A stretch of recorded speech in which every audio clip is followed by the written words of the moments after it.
ষান্মাসিক সামষ্টিক মূল্যায়নের ৩ নম্বর কাজ দলীয় কাজ।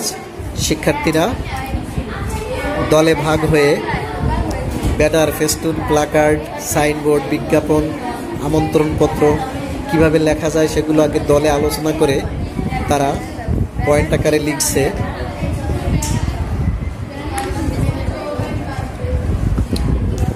সবাই কাজে খুবই মনোযোগী আছে। চলছে দলীয় কাজ। দলীয়ভাবে তারা আলোচনা করছে কোন বিষয়টি কিভাবে লেখা যায়, সেই আলোচনা তারা করে ঠিক করে নিচ্ছে।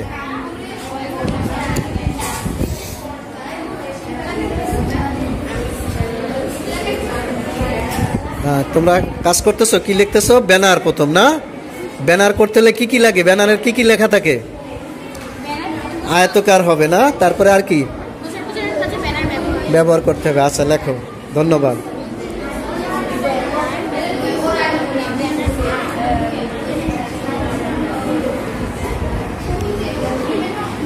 এই যে কাপড়